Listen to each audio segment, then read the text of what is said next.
Cockpit door open చేసేందుకు 8 మంది ప్రయాణికులు ప్రయత్నించారు. విమానం హైజాక్ అవుతుందేమోననే భయంతో డోర్ ఓపెన్ చేసేందుకు పైలట్ నిరాకరించారు.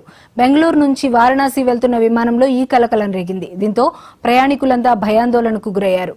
విషయం తెలుసుకున్న పోలీసులు ఆ 8 మందిని అదుపులోకి తీసుకున్నారు. కేసు నమోదు చేసుకుని విచారిస్తున్నారు.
ఎయిర్ ఇండియా విమానంలో గందరగోళం చోటు చేసుకుంది.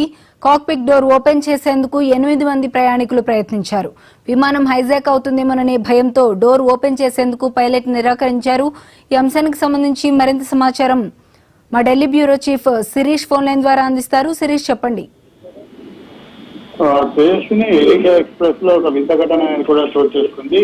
ముఖ్యంగా ఒక ప్రయాణికుడు టాయిలెట్ కు వెళ్లేందుకు ప్రయత్నిస్తూ టాయిలెట్ డోర్ తీయపోయి పొరపాటున కాక్పిట్ లోకి వెళ్లేందుకు ప్రయత్నం చేశాడు.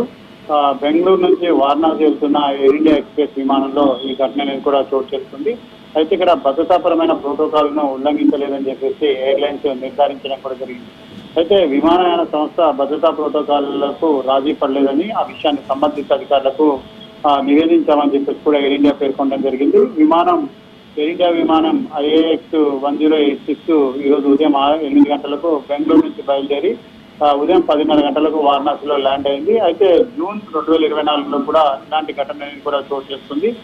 కోజికోడ్ నుంచి బహ్రెయిన్ కు వెళ్తున్న ఎయిర్ ఇండియా ఎక్స్ప్రెస్ విమానం డోర్ తెరవడానికి 25 సంవత్సరాల యువకుడు అప్పట్లో ప్రయత్నాలు కూడా చేయడం జరిగింది. అయితే మొదటిసారి విమానాల్లో ప్రయాణించే వాళ్ళు కానీ విమానాలకు సంబంధించిన అవగాహన అనేది సరిగా లేని వాళ్ళు కానీ ఇలాంటి ప్రయత్నాలన్నీ కూడా చేయడం జరుగుతుంది.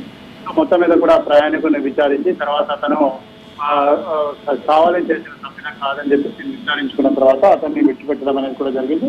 కాకపోతే జరిగిన ఘటనను మాత్రం director general of civil aviation కు నివేదించడం కూడా జరిగింది. సో దాన్ని వాళ్ళు పరిశీలించడం కూడా జరుగుతుంది. అయితే అతను ఆ డోర్ తెరవడానికి ప్రయత్నాలు చేసినప్పుడు అందులో ఉన్న ఎయిర్ హోస్టెస్ లు అతన్ని అడ్డుకునే ప్రయత్నం కూడా చేశారు. అడ్డుకొని వాదించడంతో అది వెనక్కి తగ్గడం జరిగిందని చెప్పేసి కూడా చెప్తున్నారు. సో మొత్తం మీద కూడా ఈ ఘటన అనేది కూడా విమానంలో మాత్రం కొంతసేపు గందరగోళాన్ని సృష్టించింది. అయితే విమానంలో ఎవరైనా హైజాక్ ఇలాంటి ప్రయత్నాలు అనేవి చేస్తారన్న అనుమానం అనేది కూడా వ్యక్తమైన నేపథ్యంలో సో ఇది కొంత ప్రాధాన్యత అనేది కూడా సంతరించుకుంది. ఏదైనప్పటికీ ఇది ఎలాంటి హైజాక్ కాదు అని చెప్పేసి కూడా తెలవడంతో అందరూ ఊపిరి పీల్చుకున్నారు. Okay, right. Thank you Sirish.